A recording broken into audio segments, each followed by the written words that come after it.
Thank you so much for coming here in this session. As most of you would know, the session is about how to prepare for the UPSC Civil Service Examination. IAS के exam के लिए कैसे तैयारी करनी होती है. Let me just tell you in brief that this session will be in English and in Hindi. So मैं English में भी बात करूंगा, हिंदी में भी बात करूंगा. I'll speak in English also. I'll translate that part in Hindi as well. So if you understand either of the two languages, you are good. आपको दोनों में से कोई भी लैंग्वेज समझ में आती है तो इट इज गुड. आपको समझ में आ जाएगा जो भी मैं यहाँ पे बताना चाह रहा हूँ. जल्दी से मैं अपने बारे में बता देता हूँ. Who am I and then I will begin it. few people today might know me. कुछ लोग शायद मुझसे पढ़ चुके हैं अभी तक. For other people who do not know me, my name is Harshmeet Singh. I have been teaching UPSC IAS students for the past 5 years in Delhi in various coachings. कुछ coachings के नाम आपने सुने होंगे. You would have heard names of certain coachings like Bajirao and Reddy IAS Academy, Unique Shiksha. These academies you would have heard of. I have been teaching in these academies for the past 5 years. I teach polity, international relations, modern history, world history, current affairs, science and technology, ये सब चीजें मैं पढ़ाता हूँ. Apart from this, I also teach on my own. Apart from these coachings, I also have my own small setup, which is called the Harshmeet Study Circle, where I teach myself online to the students. ठीक है? So ये मेरा background है. I have been teaching since for the past 5 years. I have also written this examination multiple times and cleared multiple stages. So I have been coming across many students. कई सारे students से मैं मिलता रहता हूँ and I know how they prepare. I know it is difficult to start your preparation, especially when you do not have anyone to guide you, when you do not know what to study, what not to study, because there is so much available. The problem is कि resources कम नहीं हैं. Resources in fact बहुत ज़्यादा हैं. If you go and search online what to study for IAS examination, what to study for UPSC examination, आपको बहुत सारे sources मिलेंगे and it is difficult to understand what do you have to study and what do you have to leave out, how to start preparing, how to not start preparing.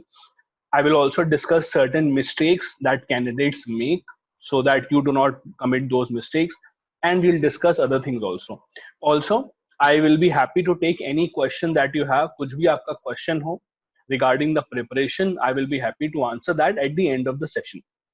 Once the session is complete, I will not log out. You can ask me any question in the chat और आप अपना mic on करके मुझसे questions पूछ सकते हो and I will try to answer those questions. ठीक है? So in short, इस session में क्या क्या होने वाला है, I'll just tell you. In this session, I'll talk about these things. I will tell you about the pattern of the UPSC examination. Those students who have already started preparing, जिन लोगों ने preparation start कर दिया है खुद से, would know about the pattern of the examination. But there are some students right now in the chat who have not started to prepare. इनको पता नहीं है एग्जाम कैसा होता है. So for them, we will just discuss slightly what is the pattern of the exam. Exam में क्या क्या पूछा जाता है.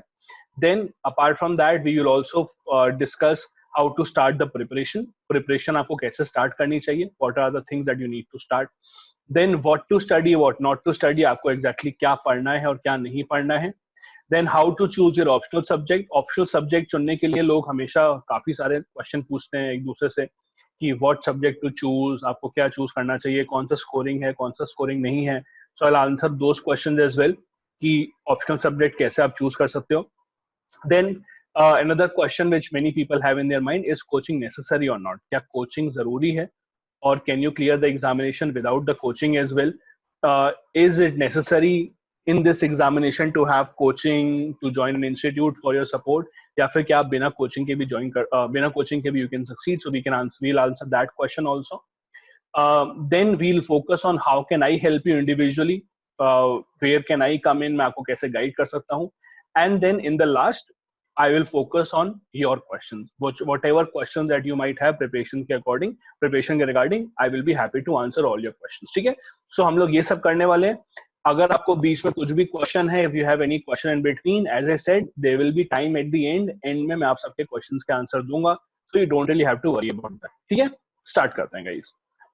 Starting में I will just tell you कि what is the pattern of the examination. Examination का pattern क्या है, किस stages पे exam होता है. So as I said earlier, the people who have been preparing, जिन्होंने preparation start कर दी है, those people would know this. जिन्होंने preparation नहीं start की है, उन लोगों के लिए mainly I will tell you this UPSC examination, IAS examination भी इसको कहा जाता है. इट हैपन इन 3 स्टेजेस, ये 3 स्टेजेस का एग्जामिनेशन होता है. The first stage is called prelims. Prelims में 2 पेपर आते हैं objective type. So there are 2 objective type paper. Objective type paper means there will be a question और उसके 4 options होंगे, A B C D, like in Kaun Bane Crorepati. So out of those 4 you have to select one. ऐसे 2 paper होते हैं. The first paper is called general science. General science के paper में you get questions from polity, history, geography, environment, science and tech, economics, current affairs, इन सब पे questions आते हैं. And then there is paper 2 जहां पे इंग्लिश, मैथ्स, लॉजिकल रीजनिंग आता है. ये जो पेपर 2 है, it is very similar to your MBA examination, it is similar to your SSC examination, banking का जो एग्जाम होता है उस टाइप के क्वेश्चंस आते हैं. ये दोनों पेपर सेम दिन में होंगे, एक ही दिन में आपको दोनों पेपर देने होंगे. 2 घंटे का गैप होता है, there are 2 hour gap in between. The first paper जो पेपर 1 है, उसमें आप कितने नंबर स्कोर करते हो. The marks that you score in paper 1 decide if you will qualify this exam और दिस प्रीलिम स्टेज और नॉट. जो सेकंड पेपर होता है paper 2, it is just the qualifying paper. मतलब इसके मार्क्स काउंट नहीं होते हैं. You just have to score 33% marks in paper 2. Paper 2 में केवल 33% मार्क्स आपको स्कोर करने हैं. सो 200 मार्क्स का पेपर 2 होता है. The paper 2 is of 200 marks. You only have to score 67 marks, बस दैट इज इट. आप 67 से कितने ज्यादा स्कोर करते हो, 90, 190, 150, डज नॉट मैटर. जो रिजल्ट आता है, the result is on the basis of paper 1 only. How much do you score in paper 1. So the UPSC decides a cut off every year. हर साल कट ऑफ डिसाइड होता है. If you score beyond more than that cutoff, you will qualify the examination. ये cutoff हर साल change होता है. For example, in the last year, the cutoff for general category was about 107. So if you belong to general category, in the prelims examination, if you score more than 107 marks out of 200, you will be qualified for the mains examination. If you scored less than 107, you will not qualify. ये cut off हर category का अलग अलग होता है. General category has the highest cut off, then OBC category cut off अलग होता है, SC ST category has a different cut off. So every category has a different kind of a cut off and it changes every single year. Once you qualify the prelims, then the next stage that happens in the exam is called the mains. Mains exam is answer writing. So prelims mein you just had to tick one option, A, B, C, D mein se out of the 4 you had to select the correct option. In the mains examination there is answer writing. So you have to write 200 words answer, 300 words answer, like you write in an essay. जैसे आप essay में लिखते हैं वैसे आपको answer लिखने होंगे mains में. Mains exam has 7 paper. 7 paper कुल मिला के मेंस में होते हैं. देयर इज, उन पहले 4 को कहा जाता है GS1, GS2, GS3, GS4. Then optional paper के 2 पेपर होते हैं एंड देन एस्से का एक पेपर होता है. नाउ GS1, 2, 3, 4 जो पेपर्स हैं इसके सब्जेक्ट सेम ही है जो आपने प्रीलिम्स में पढ़े थे.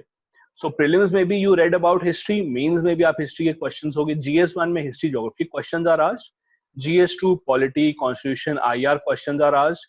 GS3 में there is economics, science etcetera. GS4 is ethics and then there is an optional paper. Optional paper ये है यूपीएससी का, जब आप फॉर्म भरते हैं, when you fill up the form for the UPSC examination, UPSC gives you a list of 22 subjects. 22-23 subjects होते हैं. From these subjects, you have to choose one subject. You can choose any one. It can be history, it can be political science, anthropology, economics, maths, chemistry. Whatever subject that you choose, इनमें से जो आप subject choose करोगे, in that subject you have to give 2 papers. आपके 2 paper उसके आते हैं. This is called optional paper 1, optional paper 2. So it is one subject only, just that divided into 2 parts. So if you choose history ka there would be part 1 and then history part 2. So you have to choose one optional paper and you can choose any optional paper from the list of from the options that UPSC gives you. उसमें से आप कुछ भी choose कर सकते हो. This is the main stage of the examination जहाँ आपको answer writing करनी होती है काफी. Once you clear this stage, इस stage पे भी the UPSC decides a certain cutoff. If you clear that cutoff, you go to the third final stage, which is the interview stage. Interview stage में you have a face-to-face interview with a UPSC panel. There are 5 people in the panel who ask you questions, और ये 275 marks का आपका पूरा interview होता है. Once the interview is done, the UPSC gives a final result. The final result will have marks combined from mains and interview stage. Mains और interview stage के marks को combine करके फाइनल रिजल्ट दिया जाता है. Prelims के marks final stage में नहीं, फाइनल रिजल्ट में नहीं काउंट होते हैं. That is how the examination happens. Most of you would know this if you have started preparing. जिसने नहीं prepare करना start किया, this is how it happens. Also at the prelim stage there is negative marking. Negative marking भी होती है prelim stage में.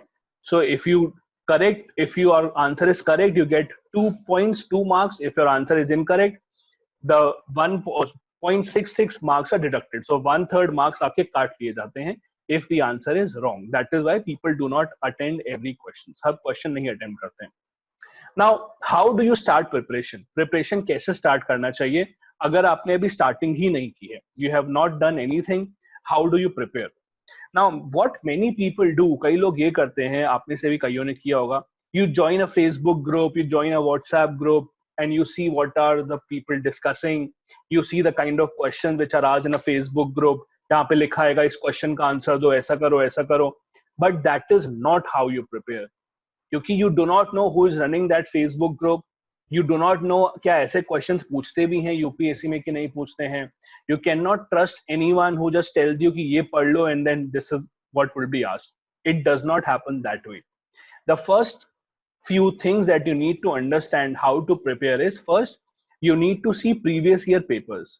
UPSC के past few years के papers आप देखिए, पिछले 4-5 साल के papers आप देखो यूपीएससी prelim stage के, to get an idea of what are the kind of questions that are asked. I'll give you an example. The UPSC IAS exam is very different from other exams. It is not the same as banking, SSC or state examination. वो सब अलग अलग होते हैं. For example, in the UPSC examination, the kind of questions which are asked are very different. For example, UPSC exam में UPSC does not ask people specific question. मतलब लोगों के ऊपर सवाल यूपीएससी नहीं पूछता है. आप चाहो तो कितने भी पेपर देख लो, you can see any papers in the past, but UPSC does not ask people specific questions. मतलब यूपीएससी डज नॉट आस्क कि ये अवार्ड किसे मिला था, हु वन दिस अवार्ड, या फिर who is the minister of this department, या who became the prime minister, who became the president. ये जो पीपल स्पेसिफिक क्वेश्चंस होते हैं यूपीएससी नहीं पूछता है. You can see in the previous papers of UPSC, you will understand yourself that these kind of information are not asked, and because this is not asked, आपको ये पढ़ने की जरूरत नहीं है. You are just wasting your time अगर आप ऐसा पढ़ रहे हो तो. Secondly, UPSC does not ask questions related to political parties. मतलब कि आप जब न्यूज़पेपर पढ़ते हो, you do not have to read Congress ने क्या कहा, what the BJP said, what Rahul Gandhi said, what Narendra Modi said, what Rahul Baba said, what Sonia Madam said. No. None of that is important. What politicians say is not important from UPSC point of view. Also, for example, let's say there is an earthquake. From अगर earthquake कहीं पे होता है तो UPSC does not ask where was the earthquake. UPSC does not ask how many people were killed. UPSC does not ask how many houses were destroyed. These things are never asked in the UPSC. UPSC will ask you how an earthquake occurs. Earthquake क्या होता है? Earthquake कैसे आता है? How is it that the earthquake can be predicted? How can we safeguard against the earthquake?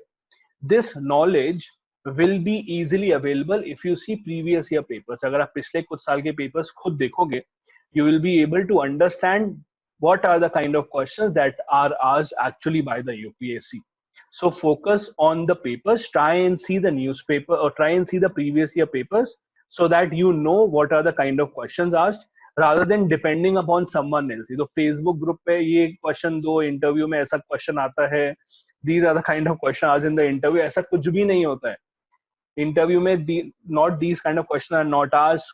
Papers में these kind of questions are not asked. See for yourself. खुद आप paper उठाइए. Previous year papers are easily available online. If you do not have previous year papers available, just text me. मेरे number पे आप WhatsApp कर दो. I will send you previous year papers solved so that you can see that. Sir paper नहीं मिलते online. अच्छा, सो यश, आपको अगर पेपर चाहिए ऑनलाइन तो आप मेरे व्हाट्सएप नंबर पे मुझे मैसेज कर दो, मैं आपको भेज दूंगा, मेरे पास है.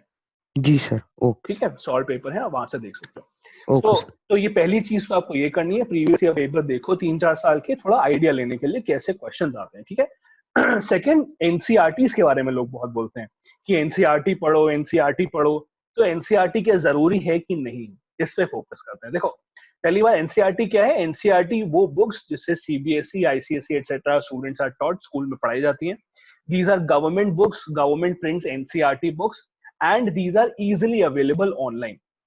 You can download them online free of cost without paying anyone. If you don't want to download, you want a book, you can also buy it from the market. Even if you buy from the market, NCERT books are not costly, महंगी नहीं आती है. You can buy, or if you want it for free, if you can read it on your mobile, on your laptop, you can download them. Now, why are NCERT books important? NCERT books important क्यों हैं? See, NCERT books are important, number one, इसके लिए because these are government books.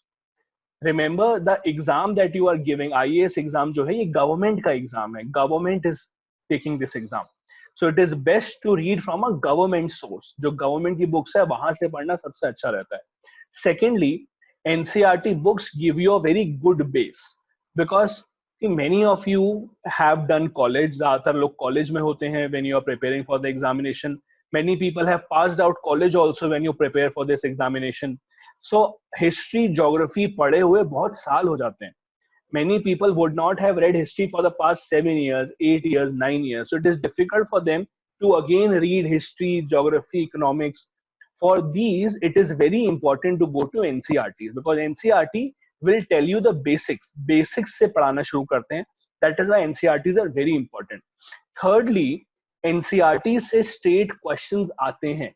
There are many questions in the IAS examination which have been taken straight from the NCERT books. That is why reading NCERTs is very, very important. 6th से 12th तक की NCERTs पढ़नी होती है, mainly of history, very important, geography and science. For economics, economics के लिए 6th से 12th तक नहीं आती. Economics usually 10th, 11th, 12th में ही होती है, so you can read 11, 12 books, वो भी काफी होगा. But history के लिए at least it is very, very important to read NCERT 6 to 12th. You can see the papers yourself, previous year papers. You can see history के questions वहां से आते हैं. Then the newspapers. Newspaper पढ़ने चाहिए कि नहीं, कितने घंटे पढ़ने चाहिए, उसका क्या करना चाहिए, etc. See, current affairs is a very, very big part of this examination. Current affairs बहुत important है. For people who are writing exam in English, जो English में exam लिख रहे हैं, उनके लिए The Hindu, Indian Express are very, very good newspapers. You can read that. For people who are writing in Hindi, Dainik Bhaskar is a good paper. You can read that also. So newspaper पढ़ना obviously बहुत important है.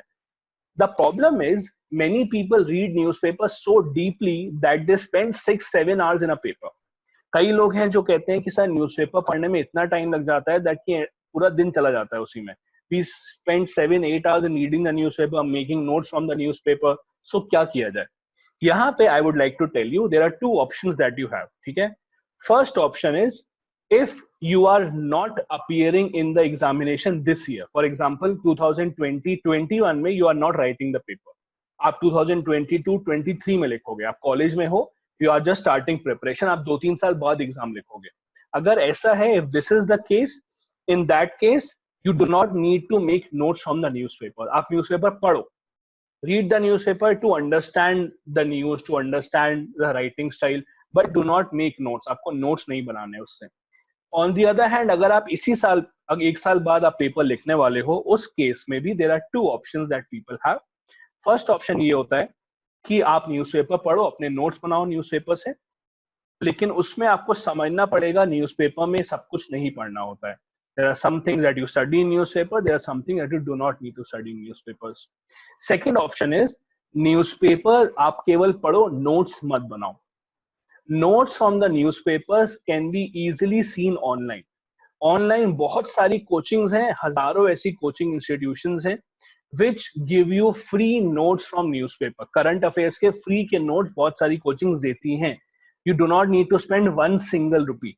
आप 1 रुपये भी नहीं खर्च करोगे तो भी आपको आराम से मार्केट में ये सब मिलता है. Vision IAS, Insights, IAS Baba, all these coachings and MakeSables Daily, many coachings give free notes from newspapers online. GS Score के भी मिलता है. So you do not need to make your own notes. आप newspaper पढ़ो. At the end of the month, पूरे month का booklet आता है in coachings का. They give you a booklet for the entire month which is available online. You can read from that और आपका notes वहां से newspaper का हो जाएगा. So that is something that you can do. Then notes making का क्या करना चाहिए? See, it is important to make notes. Notes banana important है due to various reasons. First आपकी राइटिंग प्रैक्टिस होती है. When you write from your own hand, you remember it easily, आप आराम से याद रख सकते हो.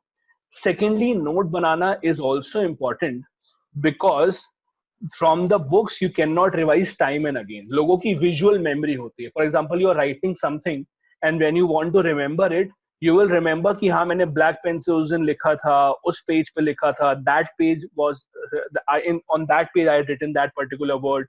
It's easy to remember when you write on your own. That is why it is important to make notes. Notes making इसलिए important होती है. ठीक है. अब notes making में there is one thing that I would suggest. Please उसको याद रखना. All the aspirants that I know, thousands of people who are preparing for IAS, one of the problems or one of the mistakes that they commit is वो बहुत जगह notes बना के रखते हैं. एक बुक में लिख लिया एंशिएंट हिस्ट्री के नोट्स, देन सेकंड वो कॉपी खो गई. In the second copy they start making notes of modern history. In the third copy they start making notes of other chapter. In the fourth copy they make notes of other chapter. Do not do this. From beginning से ही prepare a notebook, a thick notebook which will have all your notes of one subject. Notes of one subject should be in one copy only, because what will happen, I'll tell you, you prepare notes from NCERT. आपने NCERT 6 से 12 पढ़ लिया, आपने notes prepare कर लिए history के. Then 6 महीने बाद आपको वो notes नहीं मिलेंगे. Then you will prepare another notes. Then you will prepare another notes. You start reading from the book. That will not serve any purpose. If you are making notes, notes को अच्छे से संभाल के रखो और एक ही जगह पे रखो. And these are very very useful. Then test series. Test series are very very very important. See, in the prelims examination, you do not get selected for reading books. आपने 1000 बुक्स पढ़ ली हो तो आपका सिलेक्शन नहीं होगा. Selection होता है if you solve the questions. If you are able to answer the questions right, आपका सिलेक्शन होगा. वो चाहे आपने पढ़ के किया हो, बिना पढ़े किया हो, does not matter. Even if you can solve the questions without reading any books, you will get selected. So you have to solve questions. Question कैसे solve होंगे? क्वेश्चन सॉल्व होंगे when you are practising those questions. Questions की practice करनी चाहिए. इसीलिए test series is important. Every coaching institute has its own test series which are available online. Online बहुत आराम से आपको टेस्ट सीरीज मिल जाएगी. I also have a test series. मैं खुद भी टेस्ट सीरीज देता हूँ कई स्टूडेंट्स को. You can buy those test series. Those test series are important because you get to know कि क्वेश्चंस किस टाइप के आते हैं. And you get to test your knowledge. आपको पता चलेगा आपने जो पढ़ा है उसमें से कितना याद है आपको. And you also get to see what are the kind of things you need to remember. I will give you a very simple example. Let's say आप मुगल डायनेस्टी के बारे में पढ़ रहे हो. You read about अकबर और आप याद करके बैठे हो अकबर इस सन में पैदा हुआ था. Akbar was born in this year. Akbar was born in this city. This year, this city. उसका साल आप रट के बैठे हुए हो. बट ऐसे क्वेश्चंस आते ही नहीं है कि अकबर कब पैदा हुआ था या कहाँ पैदा हुआ था.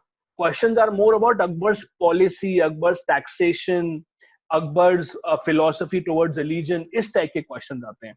So questions कैसे आते हैं समझने के लिए it is very important to join test series. Join as many test series as possible.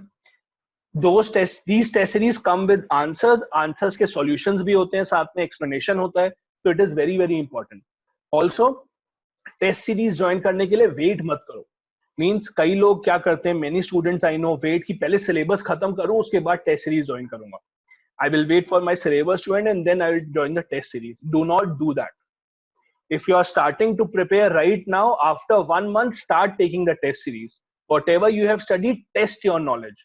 If you do not test your knowledge, you are not going on the right track. And last, the timetable. See, timetable बनाना या ना बनाना ये आपके ऊपर है. I am not the one to say timetable should always be there. Also, timetable कैसा होना चाहिए, कैसा नहीं होना चाहिए, ये भी आपके ऊपर है. You can make your own timetable. You can make a timetable according to your own choice. No one's timetable is perfect. Hello, Pradeep. Pradeep has just joined in. आपने थोड़ा लेट ज्वाइन किया है तो आपका सबका माइक म्यूट है. I am just reminding you, सबका mic mute पर है. मैं जो समझा रहा हूँ आप देख लो. लास्ट में if you have any question you can ask me whatever question that you have. ठीक है. So I was discussing about the time table. Time table बनाना is important for some people and it is not necessary. जरूरी नहीं है कि everyone should make a time table. Also your time table, आपका time table आपके हिसाब से होना चाहिए. अगर if someone else is making a time table, वो जरूरी नहीं है कि वो आपके लिए भी हो. आपका टाइम टेबल अपनी सहूलियत के हिसाब से, on your own understanding, on your own convenience, आपका खुद का टाइम टेबल आपको बनाना है. इसी में पीपल ऑल्सो आस्क सर कितने घंटे पढ़ना चाहिए, how many hours should I study, कितना नहीं पढ़ना चाहिए, क्या सुबह पढ़ना चाहिए, रात को पढ़ना चाहिए, ऐसा कुछ भी नहीं. Study for as many hours as you can without breaking your concentration. Means if you think 7 घंटे पढ़ना है दिन में, डज नॉट मीन कि बस 7 घंटे बुक खोली होनी चाहिए. If you are sitting in front of a book for 7 hours और आपका ध्यान कहीं और है, तो उसका कोई फायदा नहीं है. How many hours you study is your choice. I know people who study for 4 hours and they become IAS officers. I know people who study for 10 hours every day, but they do not crack any examination. Because what matters is what is your concentration level. आपका concentration level क्या है? Are you preparing in a way कि जब आप पढ़ रहे हो तो केवल आपका ध्यान बुक में ही है कि नहीं? This is what is important. Try to make sure, see, आपका time table as I said is your choice. कई स्टूडेंट्स होते हैं जो दिन भर में एक ही सब्जेक्ट पढ़ते हैं, क्या केवल हिस्ट्री पढ़ूंगा. And then there are other kind of students who think कि every day they have to study 3 or 4 subject, 2 घंटे हिस्ट्री, 2 घंटे polity. This is your choice completely. आपको जैसे भी करना है आप वैसे कर सकते हो. There is no perfect way to do that. आप चाहे तो एक दिन में मल्टीपल सब्जेक्ट पढ़ सकते हो, और in one day you can have one subject. That is entirely up to you. Usually क्या होता है, in many cases people study 2 or 3 subjects every day. वो इसीलिए होता है because if you study one subject for 6-7 hours you become bored of it. आप bore हो जाते हो. that is why people usually take a break. so वो totally आपके ऊपर है, आप कैसे बनाओ. the only advice that I can give you, एक एडवाइस मैं आपको जो देना चाहूंगा वो ये है, make sure there is no single day जहां पे आप बिल्कुल पढ़ाई नहीं कर रहे हो. there will be a day where you will not want to study. You might not be well, आपकी शायद तबीयत ठीक नहीं होगी, आपको कहीं बाहर जाना होगा, there will be a family function, या फिर कुछ प्रॉब्लम हो गया होगा, या ब्रेकअप हो गया होगा तुम लोगों का. whatever happens, there may be a day where you do not want to study, but make sure that you study every single day, even if you are studying for just 1 hour. ऐसा नहीं है कि पढ़ूंगा तो 6 घंटे, नहीं तो पढ़ूंगा ही नहीं. do not do that. if you have a day which is a busy day, you are not well, mobile से पढ़ लो, थोड़ा न्यूज़पेपर पढ़ लो, but do read at least half an hour, at least 1 hour every day. in an ideal world you should study for 5 to 6 hours every day at least, but again it depends on you, what is your concentration level. ठीक है, that is the timetable thing. the next thing we will discuss is what to study, what not to study. जो मैंने शुरुआत में कहा, UPSC exam की problem ये नहीं है कि पढ़ने के लिए नहीं.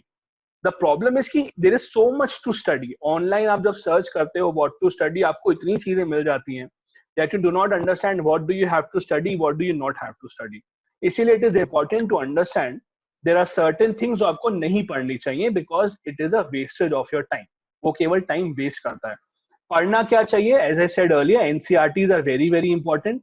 देन पीआईबी जिसको पता है अच्छी बात है. People who do not know PIB is a government department which publishes news from the government. So government की कोई भी news आती है वो PIB पे आती है. PIB is a website you can search online. It is called Press Information Bureau. So PIB website आप search कर सकते हो. Every day PIB has certain news.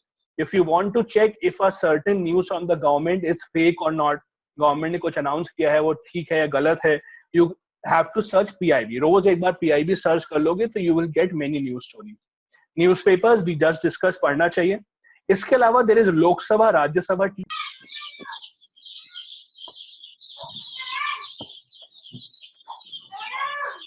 So your video has paused. Yeah. Like muted.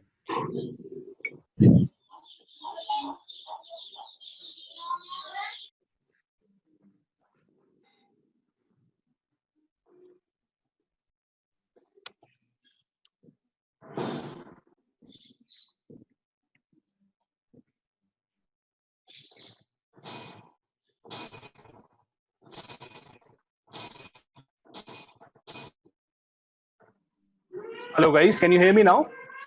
Yes, sir. ठीक है, sorry for the interruption. I'll just ठीक है चलो, sorry for the interruption guys. I'll just mute you guys again. मैं फिर से एक बार आप लोगों को म्यूट कर देता हूँ. Just sorry for the interruption. ठीक है. So I muted all of you again. I hope my audio is clear again. Sorry for that interruption. So Lok Sabha, Rajya Sabha TV debates are very important. Lok Sabha का अपना एक TV होता है. They have a YouTube channel also. Rajya Sabha also has a YouTube channel called the Rajya Sabha TV. On these two channels, almost every single day they have a debate. ठीक है. Now debate is not like Arnab Goswami debate कि nation wants to know या रवीश की debate नहीं आती है.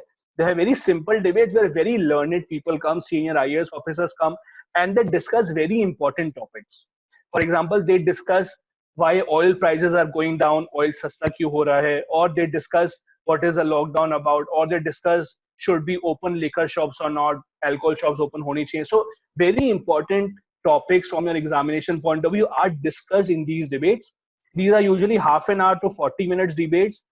You do not have to spend any money. आप YouTube पे search कर सकते हो राज्य सभा TV, लोक सभा TV. You can get that and you can follow that. Almost every topper, almost everyone who scores a very high rank follow these debates. आप किसी भी topper से पूछो, सब ये debates follow करते हैं. So you can follow these debates also. Then some of the other things that you can study is the CCRT website. CCRT website Government of India की website है, where they give information about art and culture of India. So India के art and culture के बारे में you can study from this website. This is again just an example. Apart from this, there is one more thing that you need to understand. UPSC does not repeat its questions. See, जब आप when you are studying for your school examination or college examination and even for examination like SSC, bank, many people will tell you कि previous year questions कर लो तो आपको पता चल जाएगा question क्या आने वाले हैं. Go through that last 20-year question and then you can prepare.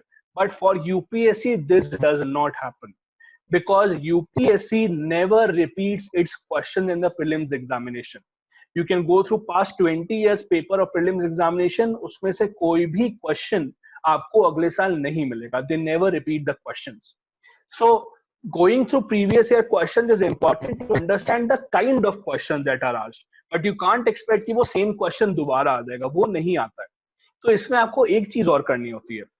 You have to understand UPSC is a government body which conducts multiple examinations. Civil services exam केवल एक एग्जाम है जो UPSC कराता है. Apart from civil services, UPSC conducts other exams also, like CAPF exam, like CDS exam. These exams are also conducted by UPSC. Now, what has been seen in the past few years, पिछले कुछ सालों में देखा गया है कि what UPSC does, UPSC asks CDS questions in UPSC 2-3 साल के बाद. So, for example, 2017-18 में CAPF में some question would have been asked. The same question will be asked in civil services IAS examination after 3 years, after 4 years. So that is a good indication. So apart from last year papers of UPSC civil services, you should also see last few years papers of CAPF and CDS. ठीक है? एक चीज और which you need to understand, when someone says go through the last few year papers, पिछले साल के paper देखो UPSC के, so कितने पहले के देखने चाहिए? This is another question. क्या आप पिछले 50 साल के पेपर देखो? Because UPSC तो IAS एग्जाम तो इंडिपेंडेंस के टाइम से हो रहा है. So कितने पेपर देखोगे? How back or how old papers should you actually see? See, UPSC ने 2014 के बाद अपना पैटर्न चेंज किया था. So the prelims papers of before 2014 and after 2014 are different. If you see question papers of before 2014, these are not much useful to you because उस type के questions अब नहीं आते हैं. So if you have to understand what are the kind of questions asked, see question papers from 2014 and after that. 2014, 15, 16, 17 ये वाले papers देखो. 2014 से पहले अगर आप जाओगे तो पैटर्न अलग था. It is not much useful. अब क्या चीज नहीं पढ़नी है? What is it that you have to avoid? पहली चीज फेसबुक पोस्ट. यार ये जो फेसबुक ग्रुप है वेयर पीपल से कि इंटरव्यू का सवाल है ये सॉल्व करके दिखाओ, और where the people ask many question such as this was a question आज इन द इंटरव्यू, ये इस राज्य का कौन है या इस राज्य का मंत्री कौन है, etcetera. These kind of questions are never asked. If you come across a question on Facebook which says challenge है ये सॉल्व करके दिखाओ, प्लीज वो सब में टाइम वेस्ट मत करो. Do not waste your time on Facebook post because you do not know who is running that Facebook group. जो फेसबुक ग्रुप चला रहा है क्या उसने कभी एग्जाम दिया है? Does that person even know कि एग्जाम में क्वेश्चंस क्या आते हैं? So that is why it is important not to trust any Facebook group. Secondly, ऐसे ही फेसबुक ग्रुप में कई बार इंटरव्यू के वीडियोस आते हैं कि this is an interview, this is how IAS interview is done, this is how, ऐसे question IAS interview में पूछे जाते हैं. वो बहुत इंटरेस्टिंग लगते हैं, नहीं? Because I also want to see, मुझे भी देखना आईएएस का इंटरव्यू कैसे होता है. वो भी मत देखो, it's a waste of time. ऐसे इंटरव्यू नहीं होते हैं जैसे दिखाए जाते हैं आपको. This is not how interviews are conducted. Interview conduct करते हुए कोई कैमरा नहीं होता है, so you will never get to see how an interview is conducted. I can tell you कैसे कंडक्ट किए जाते हैं. I face these, I know people who have face interview, so I can tell you वैसे question नहीं आते हैं जो आप फेसबुक पे देखते हो. तो do not waste your time in that. ऐसे ही पजल्स जो होते हैं कि फेसबुक का ये पजल सॉल्व करो, ये करो, उन पजल्स वगैरह टाइप के कोई भी क्वेश्चन यूपीएससी में नहीं आता है. Do not waste your time in that. And then full reports. See, government publishes many reports. For example, the finance report, and then there's economic survey, budget से report आती है. हर साल government बहुत सारी बड़ी बड़ी reports देता है. The problem is these are very big reports, और ये सब report पढ़ना possible नहीं है. It requires a lot of time. इसीलिए इस टाइप की पूरी reports मत पढ़ो. What I suggest is जो भी important reports हैं सबकी summaries होती हैं online available. आप गूगल सर्च करोगे summary of the report, report का नाम डाल के तो आपको समरी मिल जाएगा. So for everything there is a summary available online free of cost. आपको बस ढूंढना है वो. अगर आप ढूंढ लोगे तो that is good for you. There are many other books that people से इंडिया ईयरबुक, तो इंडिया ईयरबुक की पढ़ने की जरूरत नहीं है. 900 पेजेस की बुक है, उसमें से एक क्वेश्चन आएगा, तुमको घंटा नहीं याद रहने वाला है कि 900 पेजेस में क्या लिखा हुआ था. Those who do not understand Hindi, I just repeat myself. Books such as the India Yearbook, etc., are not very important because these are 900 pages long. There's a very good chance even if you go through the 900 pages, you will not be able to remember the facts of those books. So do not study those thick books. For every thick book, there's a summary available online. If you're not able to find it, let me know. मैं खोज के दे दूंगा, but वो मत पढ़ना पूरा पूरा. ठीक है? Then another question which many people have: how to choose the optional subject? Which optional subject should you choose? Now, there are two types of aspirants. One who are only in college, who have just passed class 12, who are in first year, second year of college. For them, you do not have to make your decision right now. आपको अभी से नहीं सोचना है. Optional क्या रखना चाहिए? Is a answer, is a question that you should answer later on when you are writing examination after 1 year. अगर आप एक साल बाद एग्जाम प्रिपेयर करोगे या एक साल बाद आप एग्जाम में अपियर करोगे, then you have to answer this question. But अभी आपने प्रिपरेशन भी नहीं स्टार्ट किया है एंड यू आर थिंकिंग ये ऑप्शनल कौन सा रखूं, that does not make any sense. पहले प्रिपरेशन स्टार्ट करो, उसके बाद ऑप्शनल सब्जेक्ट चुनो. Optional subject, when you ask कि which optional should you choose, there is one thing that many people say कि ये स्कोरिंग है, ये स्कोरिंग नहीं है. मैथ्स ले लो स्कोरिंग है, पॉलिटिकल साइंस ले लो स्कोरिंग है. Let me tell you the first thing. No optional subject is not scoring. Every optional subject is a scoring subject. ये मैं कैसे कह रहा हूं? ये ऐसे कह रहा हूं. If you see when the UPSC declares a result, जब UPSC का result आता है, you just see the rank, the people who are ranked from 1 to 100. जिसकी top 1 से top 100 रैंक होती है, अगर आप उन स्टूडेंट्स को देखोगे and you see their optional subject, every optional subject is there. Maths के स्टूडेंट भी होते हैं उसमें, पॉल साइंस के, हिस्ट्री के, केमिस्ट्री के, pubad, anthropology, economics, geography. Every optional subject has certain toppers. So top 100 में आपको हर ऑप्शनल सब्जेक्ट के स्टूडेंट्स मिलेंगे ही मिलेंगे. Also let's take an example.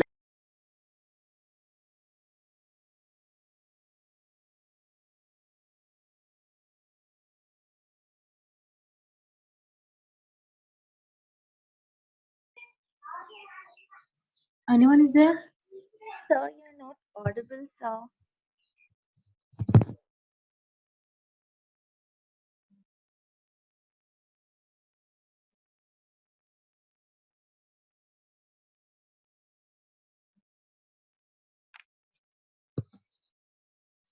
Sir, it's not audible. It is showing muted.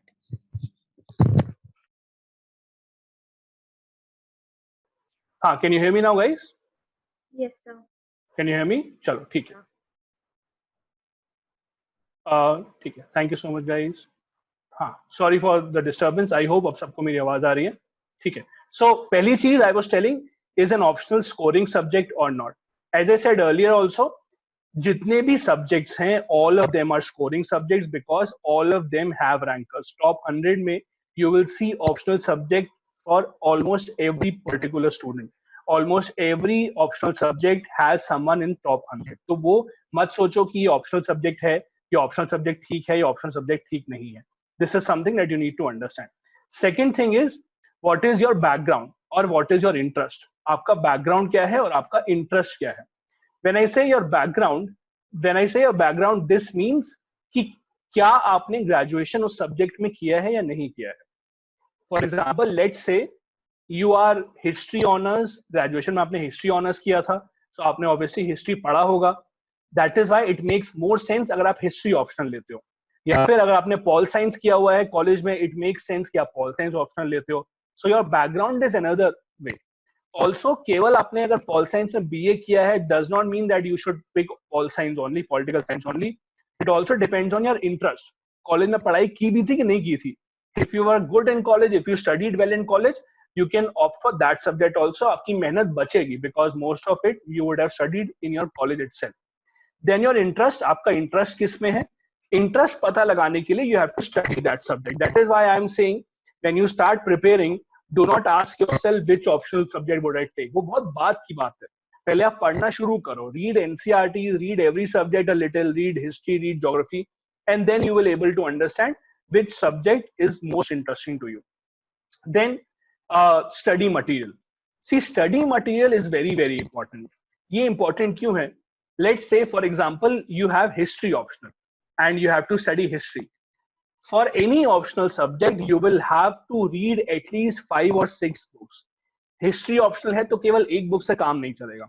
Same if you have political science optional, geography optional, one book is not enough. You have to study 5 or 6 books.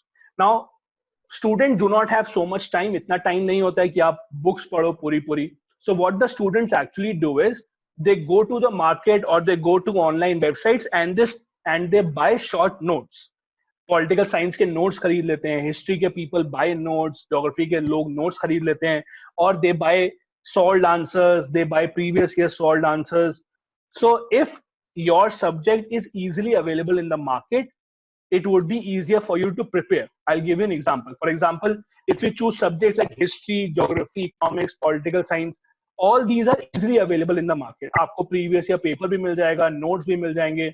So these are easier to prepare. On the other hand, if you take optional subject Sanskrit, or if you take optional as, let's say, any regional language or English literature, these are papers, these are subjects जिनका study material मिलना is difficult. So आपको खुद से study material बनाना पड़ेगा. That is why people do not really take that.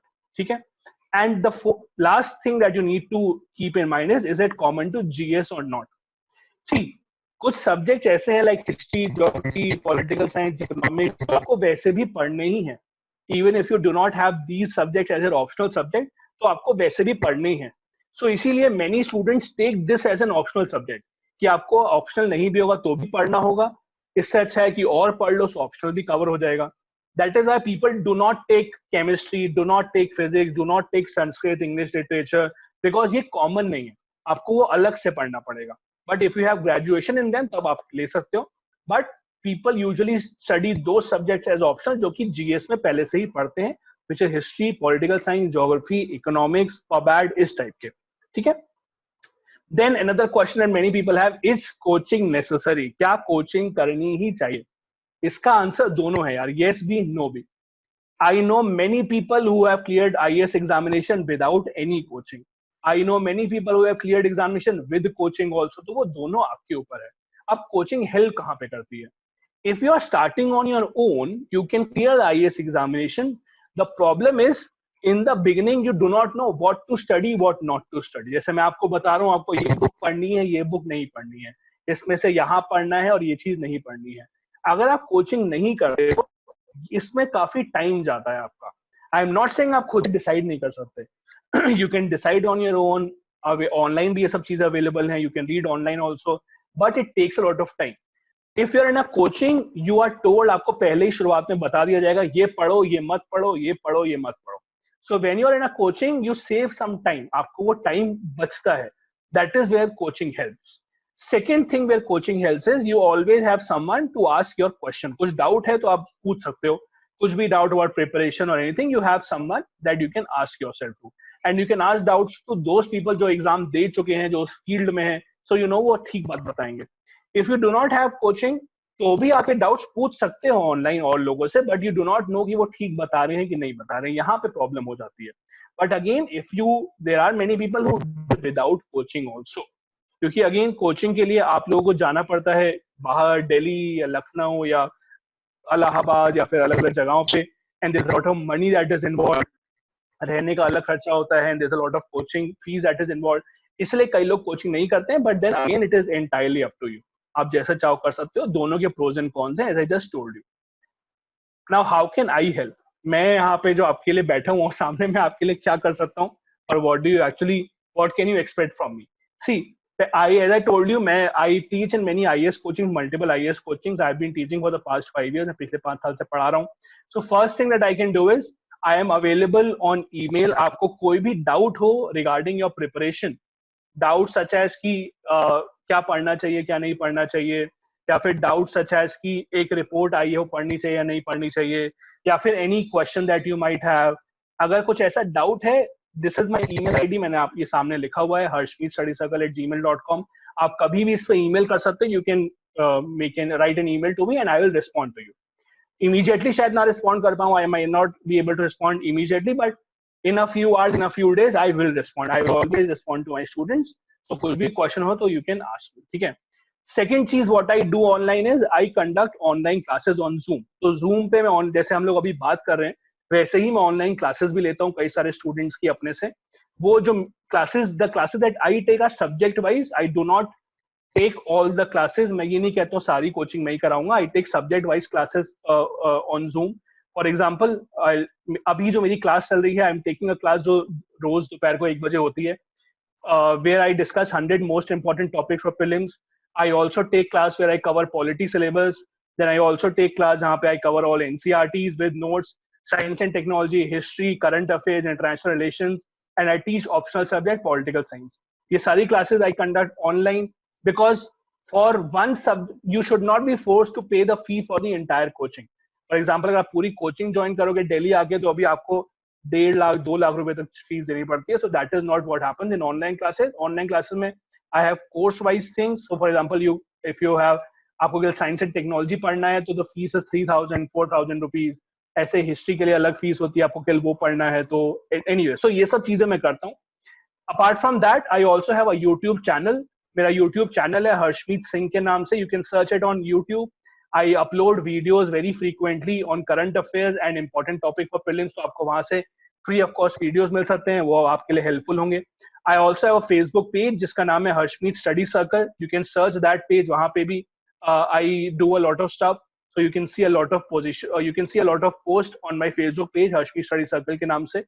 Then I have a website also. The name of my website is harshmeetstudycircle.com. You can visit.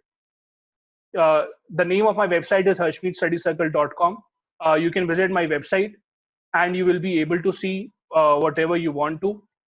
In case you have any questions in case you have any questions while you're preparing, you can ask me at any point of time. I will be able to help you. Just a second, guys. I'll just make a screen share. मैं दोबारा से शुरू कर देता हूँ. Just allow me to do this. Just a second.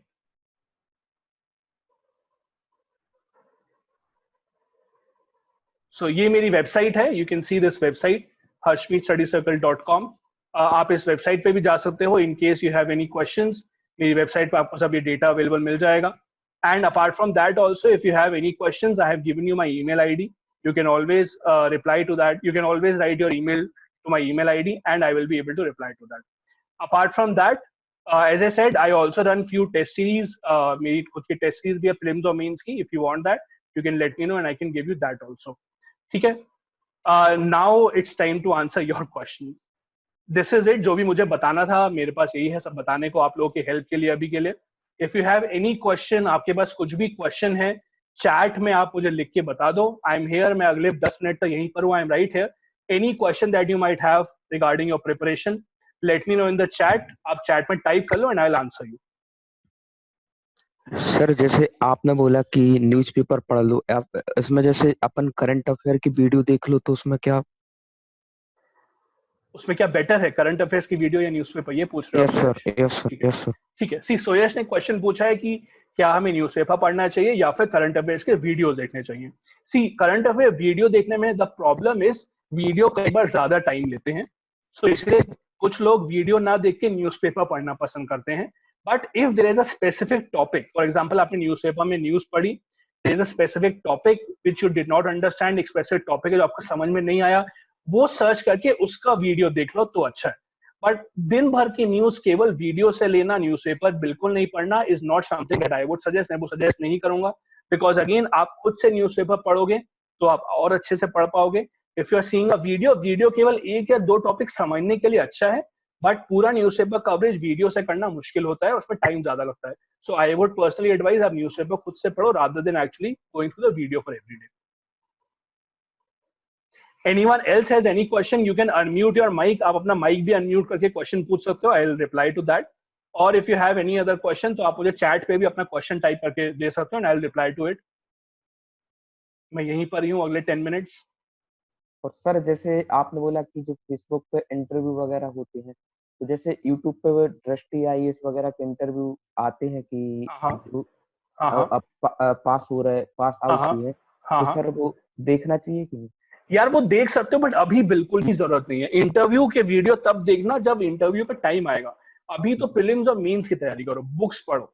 Interview के video बहुत ही last stage की बात है, तो वो आप तब देख सकते हो, उसके लिए अभी आपको जरूरत नहीं है. I have two questions on the chat. One from Yash. Yash is asking, are there any other important books in NCERT? हाँ Yash, NCERT के अलावा भी there are important books. Important books subject wise उसके बाद होंगी. For example, polity के लिए you refer to M. Lakshmikant और D.D. Basu. And then history के लिए, modern history के लिए, as you said, there is Bipin Chandra book. Bipin Chandra की आप book देख सकते हो. Medieval history के लिए there is Satish Chandra book जो आप देख सकते हो. So I have a list of recommended books subject wise. NCERT is something that you have to study to build your base at any cost. उसके बाद subject wise books I can tell you, if you want just ping me on my WhatsApp number and I'll tell you the list आप कौन कौन सी books पढ़ सकते हो. Modern history के लिए there is different book, जैसा बिपिन चंद्र आपने कहा. Economics के लिए there is another book which is Sanjeev Verma right now which is going on. Geography के लिए there is a different book, so you can get that. Devika ka there is a question, how to practice answer writing. Do we really need to count number of words? Is there a strategy to write answers? Devika, answer writing के लिए there is something that you need to understand. जो word limit मिलती है, within 200 words you have to write the answer, within 150 words you have to write the answer. Then I am checking the copy. अगर मैं examiner हूं, मैं copy check कर रहा हूँ, ऑब्वियसली मैं वर्ड्स नहीं काउंट करूंगा कि 1 2 3 4 कितने हो गए. But because I am an examiner and I have been checking copies for many years, तो मुझे देख के आइडिया लग जाता है कि ये 150 वर्ड्स के आसपास है या ये 250 वर्ड्स है या 200 वर्ड्स है. So if you overshoot the word limit, मानो 150 words का आंसर है and you have written 250 words, as an examiner, I can cut your marks because UPSC is also checking your skill to write in a concise manner. So अगर आप कम words में language नहीं लिख पा रहे हो, it is a fault and UPSC can cut your marks. So count नहीं करने आपको words एक एक करके, but जब आप लिखते हो, you will get a fair bit of idea कि मेरी handwriting में एक लाइन में यूजुअली 7 वर्ड्स आते हैं या 6 वर्ड्स आते हैं या 8 वर्ड्स आते हैं. उससे you will get an idea. For example, one page is usually enough for 150 to 200 words. उससे ज्यादा आप जा रहे हो, अगर मुझे एज एन एग्जामिनर पेज पलटना पड़ रहा है 150 वर्ड्स का आंसर चेक करने के लिए, सो मैं इरिटेटेड हो जाऊंगा और मैं मार्क्स काट लूंगा. ठीक है, ये चीज. How to practice answer writing में यार दो चीजें हैं. देयर आर मेनी वेबसाइट्स जहां पे you can write answers and all other students check. But जहां अदर स्टूडेंट चेक करते हैं, वहां प्रॉब्लम ये होता है कि वहां पे you basically you do not know वो ठीक से फीडबैक दे रहे हैं कि नहीं दे रहे हैं. So second option is you join a mains test series जहाँ पे टीचर्स चेक करते हैं. मतलब I also have a test series जहाँ पे आई चेक आंसर्स, और कोचिंग में टेस्ट सीरीज होती है वेयर दे चेक आंसर्स, आप वो ज्वाइन कर सकते हो. Apart from that also I will have a video in a few days. एक बार प्रीलिम्स खत्म हो जाएगा, I will have a video free for everyone where I will discuss how to write answers.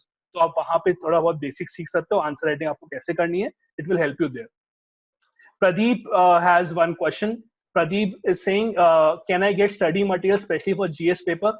हाँ प्रदीप, आप मुझे बता देना आपको किसका स्पेशली स्टडी मटेरियल चाहिए. I have certain GS books PDF form में, तो मैं आपको ईमेल कर दूंगा. आप जो मैंने ईमेल आईडी दिया है आप उस पर बता दो which subject are you looking for. तो if I have a PDF book तो मैं आपको मेल कर दूंगा.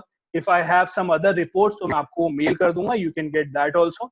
आई do not have complete study material for GS, but कुछ कुछ बुक्स हैं मेरे पास, कुछ नोट्स हैं, वो आपको मैं मेल कर दूंगा. प्रदीप, आप मुझे ईमेल आईडी पे लिख देना. यश पूछ रहे हैं BL Grover type books are too bulky important considering your preparing only from GS perspective not from history optional paper. Yash, हाँ यार, BL Grover, see BL Grover is a very good book for modern history.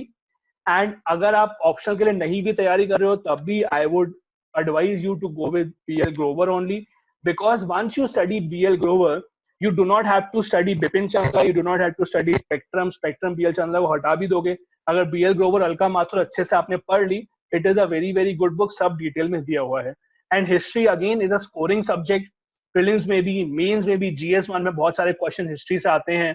And in fact BL Grover not just covers history, post independence history, social issues का background भी आपको BL Grover से मिल जाएगा. So that is why BL Grover is one book that you should study. I suggest not to look for shortcuts in this. इसमें shortcut को मत ढूंढना, ठीक है? और कुछ क्वेश्चन है तो let me know guys. Also you have ठीक है Pradeep, I got your email ID, मैं आपको दे दूंगा. If you have any other question guys, you have my email ID. आप मेरे email ID पे आप मुझे question पूछ सकते हो. If you want any other help, तो again you can let me know in the chat section. आप chat section में भी आप मुझे भेज सकते हो and I'll tell you. There is another question from a student qualifying paper के बारे में, गैलेक्सी 8 नाम से कोई है. अच्छा ठीक है, मेंस में एक और पेपर आपका होता है which is called the qualifying paper. So qualifying paper में क्या होता है? In the qualifying paper you have an English paper, आपका इंग्लिश का पेपर होता है, and there is a local language paper.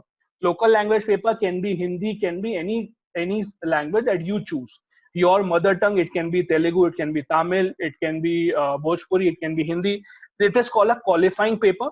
Qualifying paper is very very easy, बहुत easy होता है. It is just to check if you have enough knowledge of basics और not. आपको basics की इनफ नॉलेज है कि नहीं है. उसमें मार्क्स नहीं मिलते हैं, उसमें you just have to score 10% marks.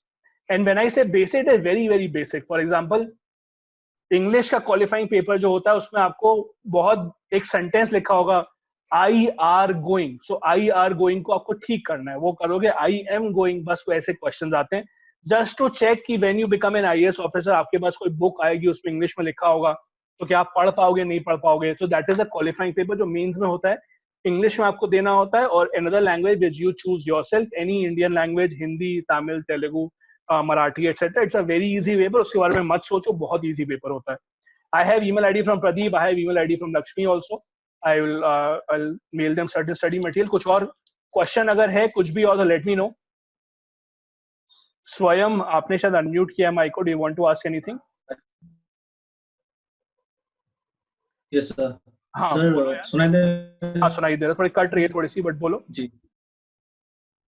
Sir मैं पूछ रहा था कि हम जब लाइक नेक्स्ट ईयर अगर हमको एग्जाम तो हम 2021 में अभी पढ़ाई शुरू करते हैं तो सर, हाँ राइट, तो हाँ. सर हम अगर पढ़ाई करें मतलब कोई बुक्स लाइक हम एनसीईआरटी से शुरू करते हैं, हाँ तो हम पढ़ाई के सारे बुक्स पढ़ोगे, फिर उसके बाद रेफरेंस बुक्स, तो हाँ.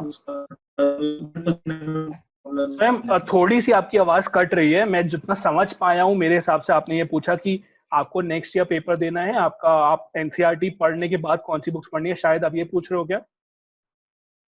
आवाज थोड़ी कट रही है तो पूरा नहीं समझ पाया. अगर आपका ये क्वेश्चन है, ठीक है, एनसीईआरटी एक बार आपने खत्म कर ली, उसके बाद आप प्रीवियस ईयर पेपर देखना शुरू कीजिए. फिर सब्जेक्ट वाइज आपको बुक उठानी होती है. पॉलिटी के लिए फॉर एग्जांपल एम लक्ष्मीकांत की बुक आती है. हिस्ट्री के लिए, एंशिएंट हिस्ट्री के लिए एक अलग बुक आती है, RS Agarwal. Then there is a book for medieval history, Satish Chandra की. और फिर मॉडर्न हिस्ट्री की बुक आती है आपकी BL ग्रोवर. ज्योग्राफी की आपकी बुक आती है जो आप अलग अलग पढ़ सकते हो, GC लियोंग आती है, और माजिद हुसैन की बुक आती है ज्योग्राफी की. इकोनॉमिक्स के लिए संजीव वर्मा की बुक आती है. तो आपको एक एक बुक, हर सब्जेक्ट की एक बुक आपको और पढ़नी पड़ेगी. आप बुक्स जब पढ़ते जाओगे तो साथ में टेस्ट सीरीज करते जाओ टू सी कि आप वो क्वेश्चन सॉल्व कर पा रहे हो कि नहीं. जितना ज्यादा आप टेस्ट सीरीज करोगे उतना आपके लिए अच्छा होगा, because you will be confident कि हाँ मैं एक क्वेश्चन सॉल्व कर पा रहा हूँ। जितने ज्यादा क्वेश्चन सॉल्व करोगे उतना ज्यादा आप लोग के लिए अच्छा है। तो जितना भी आप पढ़ो साथ में टेस्ट सीरीज याद से लगाते रहो। एनसीईआरटी के बाद हर सब्जेक्ट की एक एक बुक उठाओ। Raj has a question, how about qualifying paper in the prelims? Raj, हमने एकदम लेक्चर की शुरुआत में डिस्कस किया था यार, वीडियो की सबसे शुरुआत में। प्रीलिम्स में 2 पेपर आते हैं। पेपर 1 जहाँ हिस्ट्री, पॉलिटी, ज्योग्राफी एक्सेट्रा पूछा जाता है। पेपर 2 जो क्वालिफाइंग होता है, जिसको सीसैट बोला जाता है, जिसमें केवल मैथ्स, इंग्लिश, लॉजिकल रीजनिंग के क्वेश्चन आते हैं आपके। ये क्वालिफाइंग पेपर होता है, इसके मार्क्स ऐड नहीं होते हैं, इसमें केवल 33% मार्क्स लाने होते हैं आपको, मतलब 67 marks. It is not a difficult paper, उसके लिए अलग से कोचिंग वगैरह करने की जरूरत नहीं होती है। I would suggest you can try to solve last 5 year के सीसैट पेपर्स, ऑनलाइन अवेलेबल होते हैं। यूपीएससी के सीसैट के लास्ट 5 ईयर्स के पेपर्स आप सॉल्व करके कोशिश करो। If you clear cut off in all of them, अगर पांचों के हिसाब से you are scoring more than 33%, तो you are good to go, आपको अलग से प्रिपरेशन नहीं करनी है। But if you are very weak in maths, if you are very weak in English, very weak in logical reasoning, तो हाँ you can see online help. Online आपको बहुत सारी क्लासेस वगैरह मिल सकती हैं। ठीक है, this is what Raj had asked. I have many email IDs यहाँ पे, जिसकी भी ईमेल आईडी है, आई वुड सजेस्ट आपको जो जो स्टडी मटेरियल चाहिए आप मेरे ईमेल आईडी में मुझे लिख देना, and I will reply to that वहां पे। If you have any question तो लेट मी नो। सर हाँ ऋषभ। ये सर ये पूछ रहा था, जैसे कि सर नोट्स मेकिंग पे, हाँ जी। जैसे हिस्ट्री की हमने पढ़ाई की, ठीक है, पढ़ रहे, तो फिर सर उसके अंदर मतलब किस चीज का स्पेसिफिकली नोट्स बनाना हम लोग को स्ट्राइक होना चाहिए कि नहीं इस चीज की नोट्स बनाने हैं? ठीक है, चलो, वेरी गुड क्वेश्चन। सी, ऋषभ ने एक क्वेश्चन पूछा है कि नोट्स में लिखना क्या होता है, क्या नहीं। ये बहुत एक छोटा सा एग्जांपल देता हूं मैं आपको, ठीक है।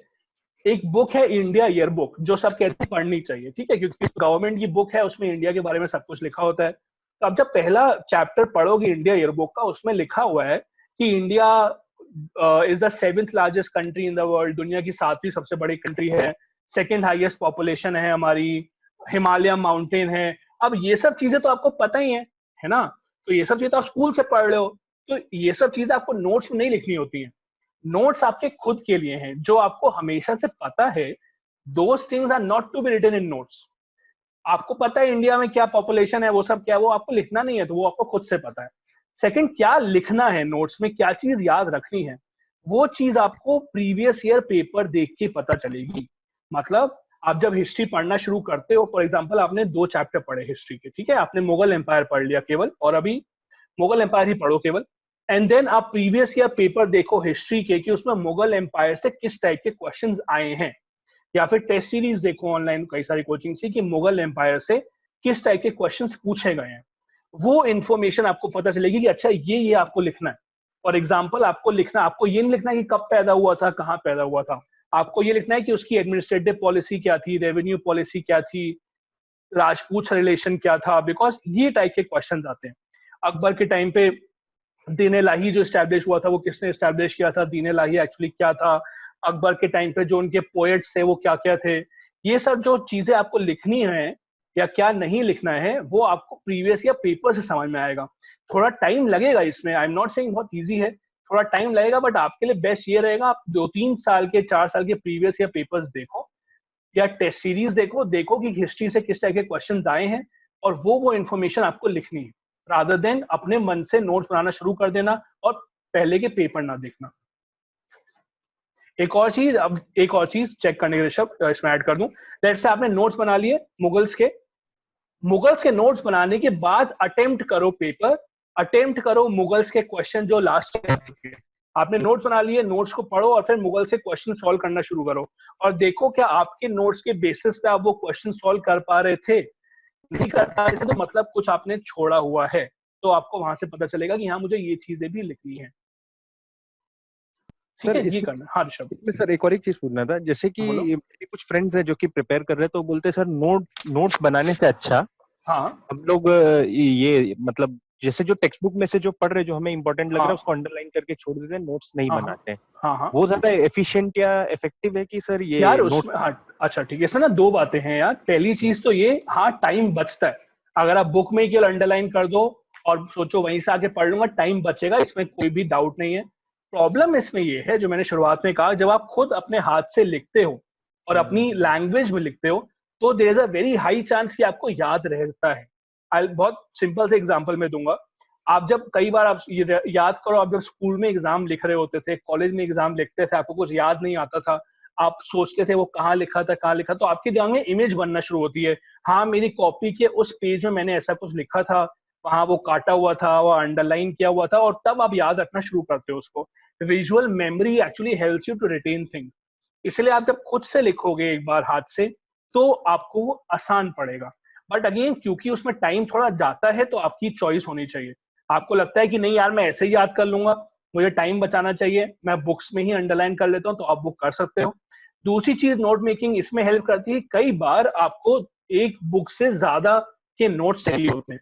फॉर एग्जाम्पल मुगल एम्पायर आपने एक बुक से पढ़ा, आप दूसरे बुक से भी पढ़ना चाहिए, तो वो तो कंबाइन करने में आप हाथ से लिखोगे तो वो हेल्प करेगा रादर देन एक ही जगह पे रखना। तो वो आपकी चॉइस है। आई वुड सजेस्ट कि आप हाथ से नोट बनाओ, बट अगर लग रहा है आपको बहुत टाइम लग रहा है इसमें, तो यार टाइम ही वेस्ट होता चला जा रहा है, इसमें कुछ और नहीं कर सकता हूँ मैं, तो आई वुड सजेस्ट कि हाँ फिर आप अंडरलाइन करना शुरू कर दो। या आप सब्जेक्ट वाइज भी डिवाइड कर सकते हो। आपको लगता है कि नहीं पॉलिटी में तो मैं ऐसे याद कर लूंगा, तो मैं केवल ऐसे ही बना लेता हूँ उसमें नोट्स, अंडरलाइन कर लेता हूँ, हिस्ट्री में नोट्स बना लूंगा, तो वो भी आप कर सकते हो। I hope I answered you. कुछ और क्वेश्चन है तो लेट मी नो गाइस। ठीक है, सो आई डोंट थिंक कोई और क्वेश्चन है। Thank you so much for joining in guys. कुछ और कोर्स वगैरह के बारे में मुझसे पूछना हो तो let me know in the WhatsApp number that you have. If you have any question let me know again in